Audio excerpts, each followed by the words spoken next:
Standard glass lining का आ चुका है आईपीओ। क्या इसके अंदर अप्लाई करना चाहिए और क्या चल रहा है इसका ग्रे मार्केट प्रीमियम, चलिए जानते हैं। दोस्तों इसी वीडियो के अंदर मैंने एक रीसेंट आईपीओ पे वीडियो बनाई थी, उसके अंदर मैंने एक अलॉटमेंट ट्रिक शेयर करी थी, तो उसके रिगार्डिंग कुछ क्वेश्चंस है, उसको भी मैं आंसर करूंगा, प्लस वो ट्रिक क्या थी वो भी इस वीडियो के एंड में आपको बता दूंगा।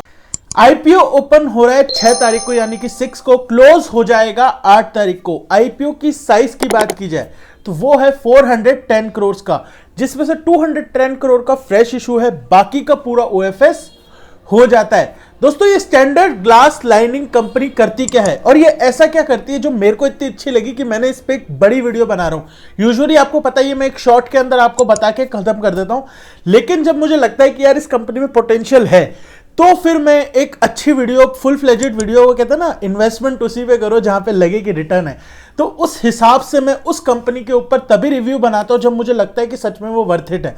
तो दोस्तों अब ये कंपनी करती क्या है, ये फार्मा और केमिकल सेक्टर्स के लिए इक्विपमेंट बनाती है। अब बोलोगे यार इसमें क्या स्पेशल बात है, इसमें स्पेशल बात ये है कि इंजीनियरिंग इक्विपमेंट, जैसे सपोज मैं कोई भी फार्मा कंपनी हूं, जैसे औरोबिंदो फार्मा इनकी एक क्लाइंट है, वो बोलती है कि हमें इस तरीके का इक्विपमेंट चाहिए, तो अब वो ऐसा इक्विपमेंट नहीं कि आप जाओ नॉर्मल में कोई भी आपको दे देगा और आप ले आओगे, नहीं, आपको पहले डिजाइन करना पड़ता है। वो जो प्रोसेस हो रही है उनको जिस काम के लिए चाहिए उस हिसाब से इक्विपमेंट का डिजाइन करना पड़ता है, फिर उसको इंजीनियर करना पड़ता है। तो ऐसे ये कस्टम मेड इक्विपमेंट जो है वो फार्मा और केमिकल कंपनीज के अंदर बनाती है। दोस्तों फाइनेंशियल्स की अगर बात की जाए तो रेवेन्यू जो है 10% स्टडी ग्रोथ रेट से बढ़ रहा है और प्रॉफिट आफ्टर टैक्स भी 12 से 12% बढ़ रहा है। तो अब आप पूछोगे जब फाइनेंशियल्स में 10-12% की ग्रोथ है तो फिर तू कितना इंटरेस्ट ले रहा है, क्योंकि दोस्तों कंपनी जो आईपीओ लेके आने वाली है उनकी प्रोसीड्स को एक तो रीपेमेंट के लिए यूज करेगी और उसके अलावा इनऑर्गेनिक ग्रोथ के लिए यूज करेगी। तो बेसिकली जो पैसा है ना वो कंपनी की ग्रोथ में यूज होगा, प्लस वैल्यूएशन जो इस कंपनी ने अपने पीएस के अकॉर्डिंग दिया है ना वो थोड़ा सा सस्ता है। ये फैक्टर जो है ना कंपनी को इंटरेस्टिंग बना देता है।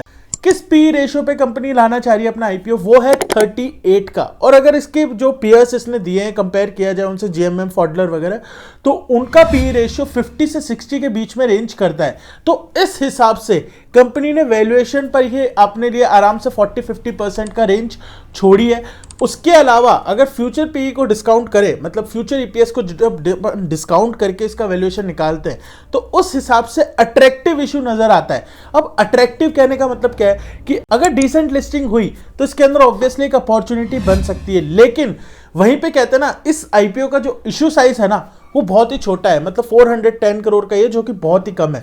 सबसे पहले तो अलॉटमेंट बहुत कम लोगों को आएगा और फिर जो इसका ग्रे मार्केट प्रीमियम चल रहा है वो अभी 60% के अराउंड चल रहा है। तो अगर सपोज ये 70 से 80% पे लिस्ट होता है तो वहां पर अपने लिए स्कोप जो होता है ना बाय ऑन लिस्टिंग वाला वो थोड़ा कम हो जाता है। तो अब उस ट्रिक की बात कर लेते हैं जो मैंने आपके साथ शेयर करी थी। दोस्तों मेन बोर्ड आईपीओ के अंदर अगर आप 15,000 की एप्लीकेशन अपने सारे फैमिली मेंबर्स के नाम से लगा दो, और कई बार ऐसा होता है कि जैसे सपोज आपके कोई फैमिली मेंबर दूर रहता है और आप उनके बैंक से पैसे ब्लॉक नहीं कर सकते, तो आप अपनी यूपीआई आईडी पे भेज के उसको ब्लॉक कर दो, तो आपके पास अलॉटमेंट आने के चांसेस बढ़ जाते हैं। प्लस इसी ट्रिक से मेरे पास काफी अलॉटमेंट आए भी हैं। अब इस पे कई जनों के सवाल थे कि यार क्या ये ट्रिक एसएमई आईपीओ पे भी काम करती है, तो मैंने पहले ही बोल दिया था कि नहीं, एसएमई आईपीओ पे काम नहीं करती।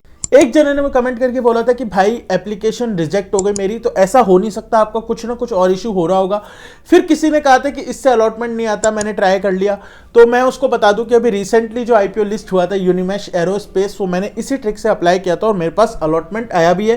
प्लस एफकॉन्स इंजीनियरिंग के अंदर अप्लाई करके तो मैंने बता ही दिया था, लेकिन उसमें उन्होंने कहा था कि 1 टाइम से कम सब्सक्राइब हुआ था वो इस वजह से। तो चलो ठीक है, अगर कोई अब आने वाले टाइम, वैसे तो मुझे लग रहा है कि ये काम करती है, मैंने कई बार मेरे पास अलॉटमेंट आ भी गया, बट आने वाले टाइम में ऐसा होगा, कोई भी इशू 2 या 3 टाइम सब्सक्राइब होगा ना तो मैं उसको 4 अकाउंट से सेम यूपीआई आईडी से आपके सामने एक बार अप्लाई करके देखूंगा, और अगर प्रोबेबिलिटी तो ये कहती है कि 2 आनी चाहिए तो मैं 4 की जगह 6 से अप्लाई कर लूंगा। तो ऑब्वियसली 1 से ज्यादा अगर अलॉटमेंट मेरे पास आता है तो कहीं ना कहीं ये ट्रिक सक्सेसफुल हो गई, और नहीं आता तो फिर नहीं हुई। अब इसको वेरीफाई करेंगे तो मैं आपको कहां अपडेट करूंगा, व्हाट्सएप और टेलीग्राम चैनल पे मैं आपको लाइव अपडेट करके बता दूंगा।